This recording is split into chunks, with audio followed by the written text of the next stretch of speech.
Welcome and hello, my favorite people in the whole world, my audience. I love you guys. Okay, so I have the tamest slutty Xmas of all times. That's what happened this year. I know, you're like, what? What do you mean it was tame? We look forward to it being wild and off the crazy. And I do too. But I learned some valuable lessons about expectations and surrender. So I thought I'd pass that knowledge on to you guys after the holidays. So this episode will be airing. What's the date that it airs? Oh, January 19th.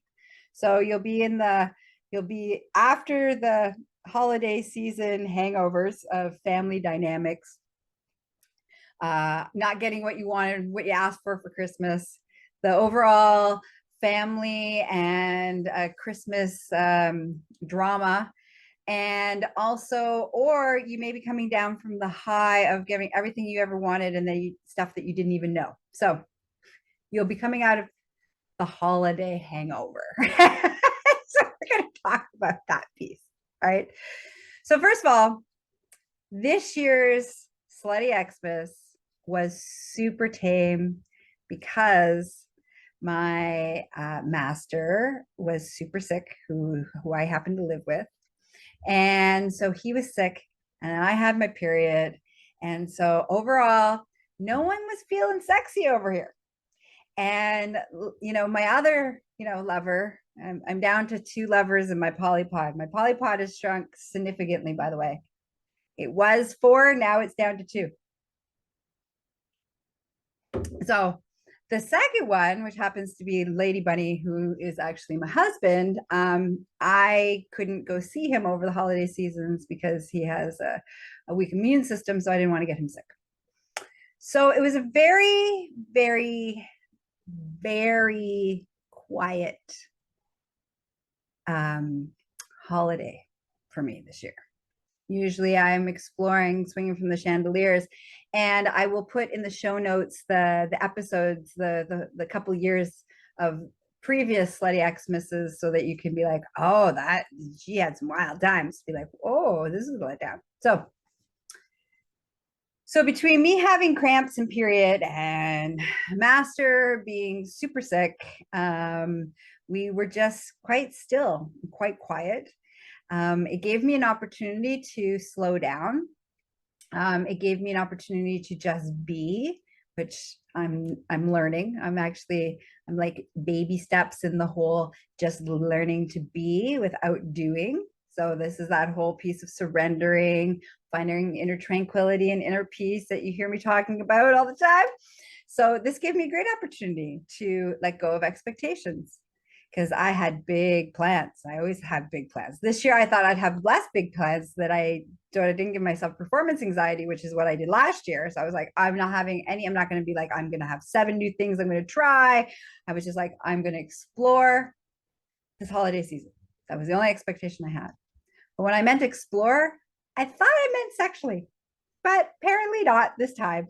Sometimes it's not all about sex. What? I know. I'm not living a 24-hour porn. Well, sometimes I am, but not this holiday season.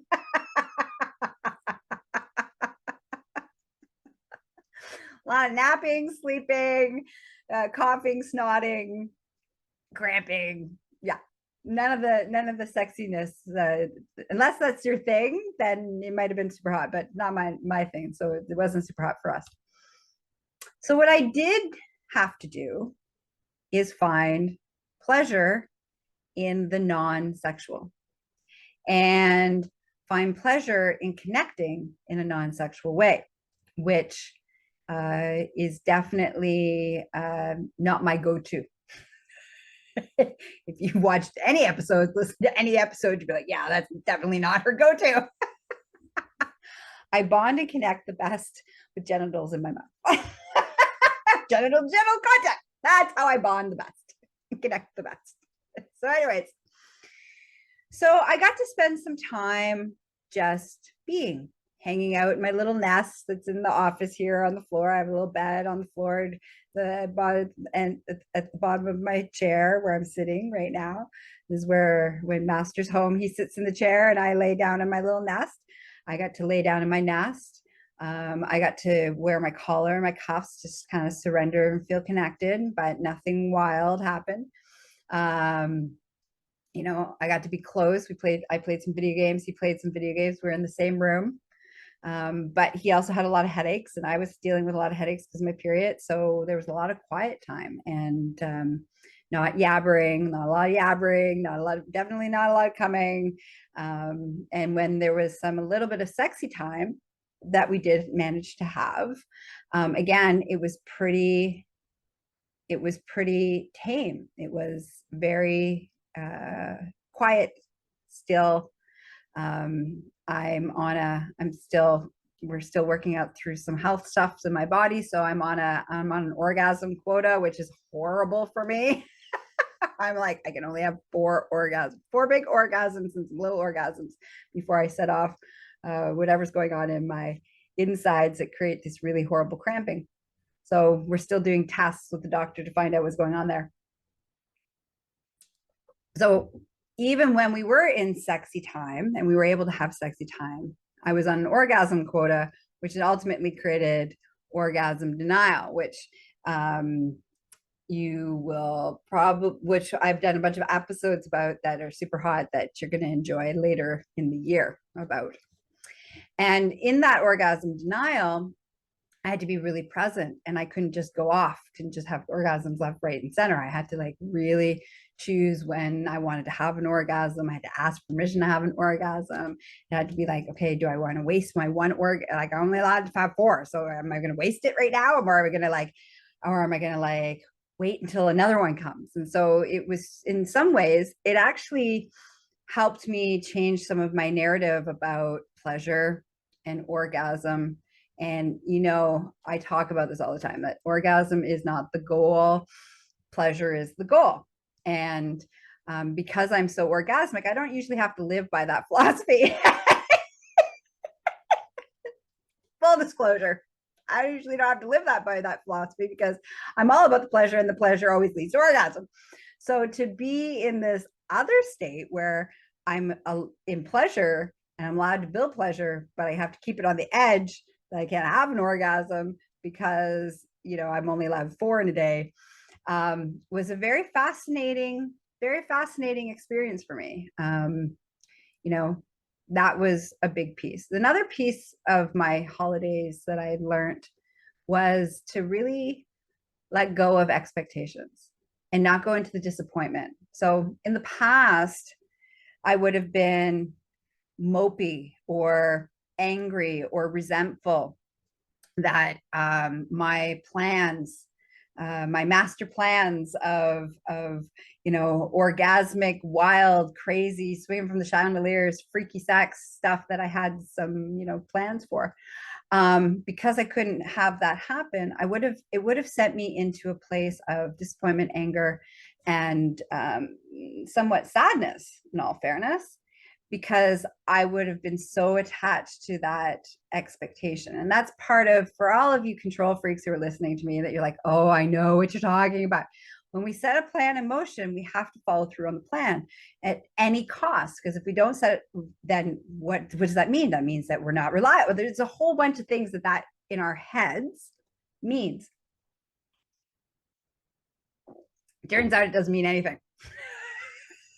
I know, right? What? What do you mean it doesn't mean anything?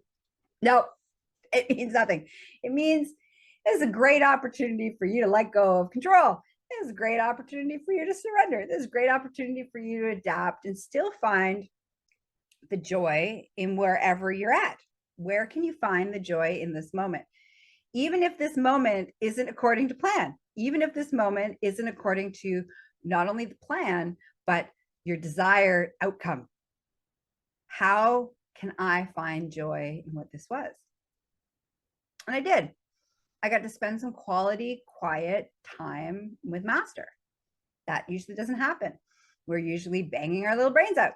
And then we're talking. Well, mostly let's be honest. I'm mostly talking, and then he's nodding his head, and then he tells me, he weighs in every once in a while.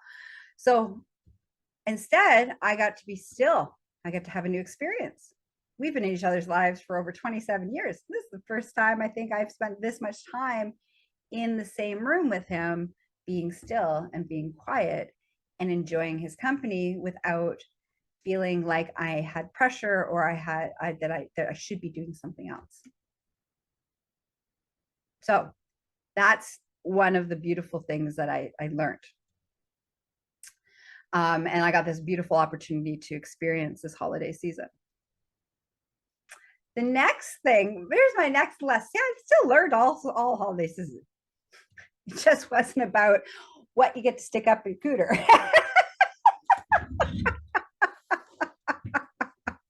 Personal growth never stops. So I had a fascinating insight into my personality. So it turns out I'm not very good at contentment. You're like, what? No, it's true. I'm not. This is new. Contentment, inner peace, inner tranquility, stillness, and contentment are all very new skill sets and emotional states for me, where I, other than split moments or little moments here or little moments there, but genuinely leaning in and like focusing on how do I create a life that most of my day is filled with inner peace, tranquility, and contentment. And that's been, last year was my big last year is like, this is what I'm learning. This is what I'm going to do working on. I worked really hard on it last year. I was able to fulfill some of those. I was able to feel contentment more consistently. I was able to feel inner peace more consistently. And this year it's going to be the same thing. I'm going to work towards mastering contentment, inner tranquility, and inner peace. And that being the state, my resting state that I move from, and excitement and thrill and joy and all the other, wonderful experiences are kind of like added bonuses. But my general state of being, when I'm just, laying in bed, doing nothing, sitting on the toilet, wherever I am, to be in this place of inner peace, tranquility, zen, and contentment. So that being said, it turns out that for me, contentment, because it's a new emotion for me, and I'm sharing this insight because some of you may have had this experience. So I want to give this insight to my audience, okay, for you guys listeners. So a little backstory, without getting too heavy, is that I grew up with a lot of trauma. And so I had a lot of trauma in my childhood. And part of that was sexual abuse trauma and all sorts of other kinds of trauma. So anyways, so I used to go through states of deep, deep, deep despair. Now, when I was younger, so much that, especially when I was a teenager, that despair was so heavy and so deep that I was suicidal.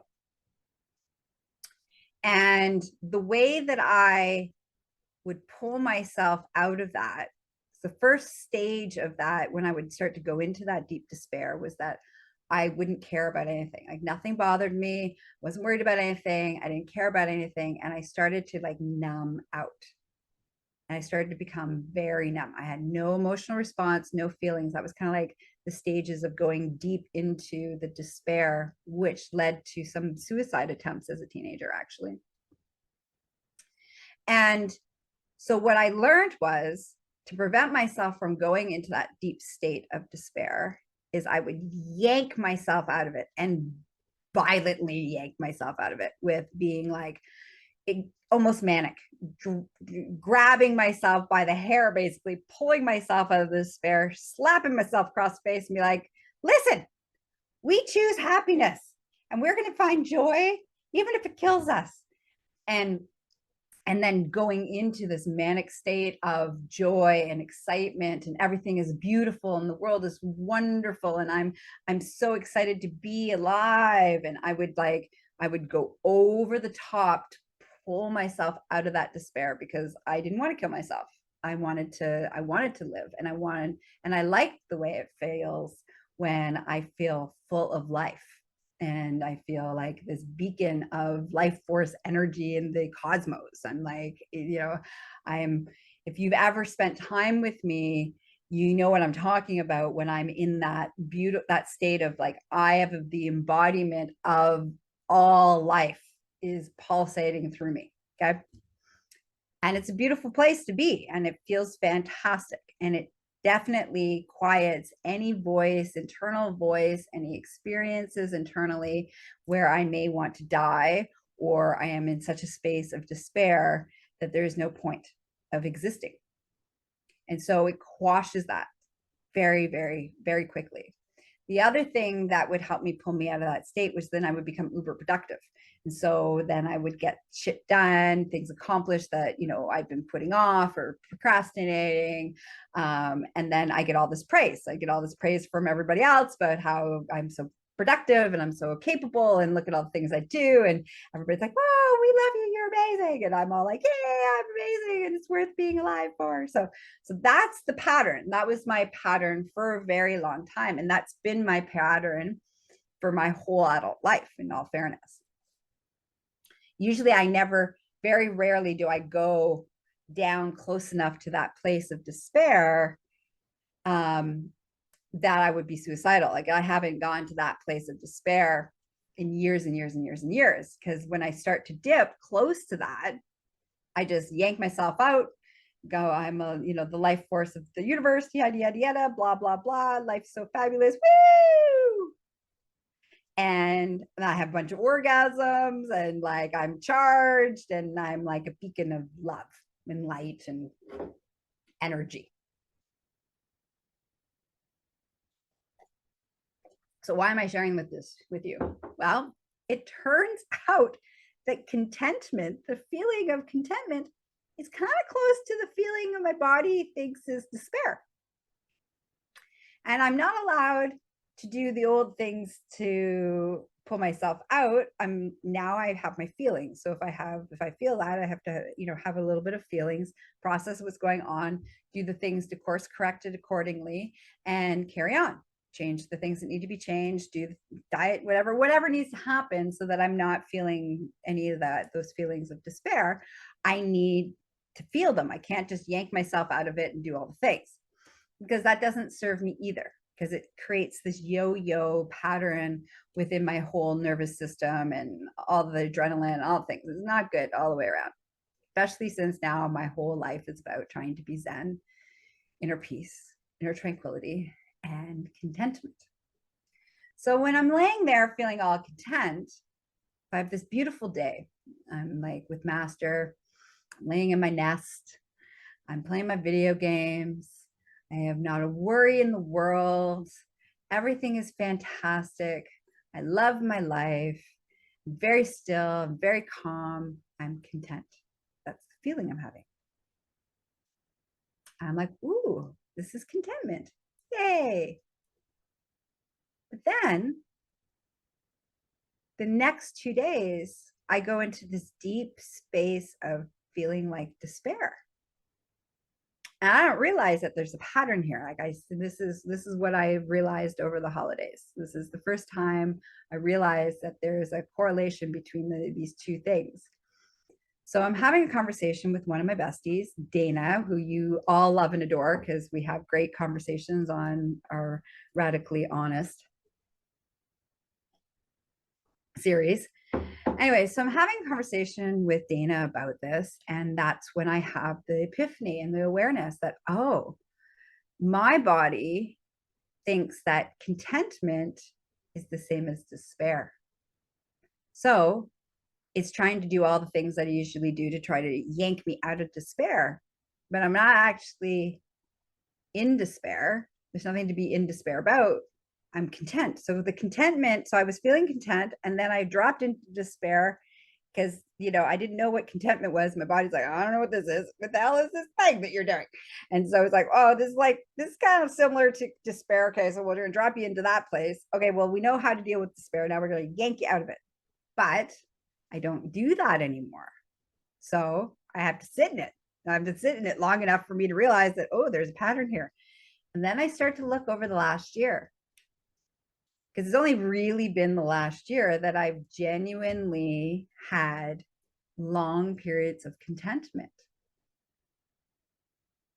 And I started watching and looking back on my past this past year and realizing, oh, every time I go into a state of contentment, I drop into the old pattern. I do despair. I'm in despair for a short period of time. I yank myself out of despair. And then we're back into the happy, happy, joy, joy, happy, happy, joy, joy land. And everything is good. But then it's hard for me to drop back into contentment because, well, my brain's like, well, we just ripped you out of that space. Why are you trying to get back there? So that's my to be honest, that is the biggest aha, two big aha for me for the holiday season. One, let go of expectations and allow whatever's going to be. And you might find, let go of control, just sad, as somebody who's a control freak in recovery. And also the queen of helping other people surrender and let go of control. That's kind of my jam. This is why people come see me from a Dom perspective, and some BDSM wellness is, and all, even my sexual wellness is actually learning to surrender.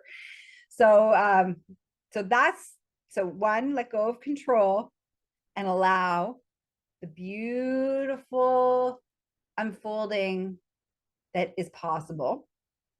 And you never know what you're going to learn from that. And the second aha is that it turns out the contentment is really close to my old pattern of despair. And so now, what am I doing with that? Well, first is important is to have the insight. Insight, check. Yay, check. Now, once you have the insight, what are you going to do with that insight? Well, I want to make a change. So I need to change my neural pathways. And one of the ways in which I change my neural pathways, there's many ways to do it. There's lots of tools. There's lots of other people that can help you with that. And I have a list of people who I go to that, when I have like a neural pathway that's really stubborn and really doesn't want to go away. I have some peeps that help me with that. You want to know who they are, reach out to me. I can either I can help you, or I can pass you along to my peeps that help me with my neural pathways, with the really stubborn ones. And I say stubborn with lots of love. There's no judgment in that feed, by the way. It's a really important, that's just my cheekiness. So what am I going to do about it? So what I've been doing about it is every time I feel content, I say to myself out loud, it is safe to be content. I am safe being content. It's safe to be content. Because for me, a big piece of it was not safe for me to feel despair. Feeling despair was going to it was going to land me dead. So staying in despair, having despair, everything about despair was not a good time for me. And if I had chosen to stay there, you wouldn't have my beautiful podcast, and you would not have me interacting with you today. I would have killed myself. There's no if and buts about that. So despair was not a safe place for me to be. And every time I calm down my nervous system, it's really kind of close to that place of giving up hope, giving up life, giving up. It's like it's a stillness, and it's in the stillness of not needing to fight that is the scary part that my brain registers from my past. So now it's time for me to reprogram that, being quiet, being still, being completely not worried about anything, and not thinking about anything, and not having to do anything or be anything, just being still, zen, content is safe. So that's the first step, that I have to reprogram my brain patterning, my nervous system, as well as my nervous system, that it's safe and okay to be in that stillness. that stillness does not equal despair for me at all. It equals this beautiful place that my whole body needs for digestion, for healing, for everything. So that's stage one. Well, stage one, recognize pattern, check. Stage two, start the reprogramming, check. So I'm going to do that reprogramming. So it's what I've been doing. Every time I drop into a place of contentment, where everything, like my heart rate slows down, I just take some deep breaths. I don't have to be anything, do anything. Everything is just like hunky-dory, actually quite boring, slow, quiet, still, boring, not high activity in any capacity whatsoever. To like take a moment and be like, first I got to check, is this despair or is this contentment? And because I don't really do despair, I've created this beautiful life that doesn't really live with despair. There's no reason for me to be in despair. I check in, it's usually contentment. So I say, nope, this is contentment. And then I say out loud 3 times, it is safe to feel content. I am safe to be content. Being content equals safety. So I do variations of those 3 and I say them.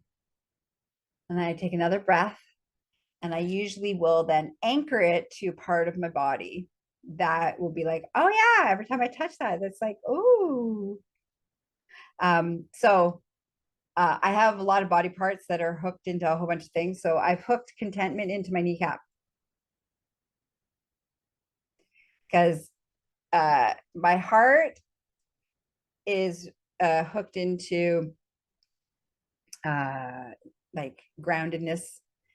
My one finger is hooked into safety and zen. Both fingers are hooked into my, I got lots of physical anchors all over my body. So I've anchored contentment into my kneecap. So my right knee, touch my right knee and say, I am safe. I am content. It's safe to be content. Contentment equals safety. And even as I'm saying this to you right now, I can feel my heart racing actually. It's like, no, it's not. It's not safe. It's not safe. It's not safe. Permission. Permission. That's what's going on in my mind. And that's what's going on in my chest right now, is saying that that's not a true statement. So that's why we're in the phase. This is the first stage. And I wanted to be honest with you as the authentic version that I made a commitment to you guys to show you what that looks like. So that's where I am. Hopefully, I'm hoping within a month or 2 that when I say it is safe, I'm content and it is safe to be content, then my whole body's like, yeah, that's true. Yay, us. Contentment's awesome. I love contentment. We don't have to do anything. We don't have to be anything. We don't have to be exciting. My podcast might get boring. Somehow I don't think so, but it may. There might be, I might go through a boring phase. Okay, just say it. Just warning you, it may. That's just part of the growth. Okay.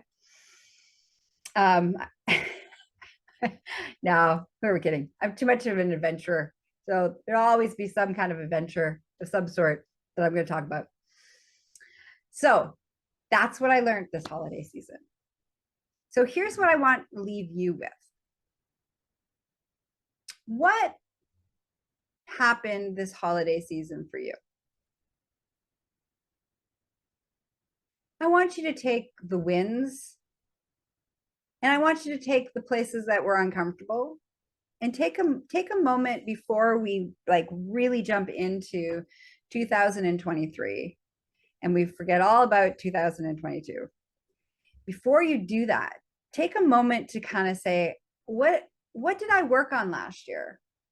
What things did I learn last year? And how can I move forward so that next year is even easier than this year was? So here's my commitment for this year so far. I'm very committed to inner peace, tranquility, and contentment. I want to have my nervous system sitting in this really tranquilo, zen space all the time. And that I live life, that is my norm.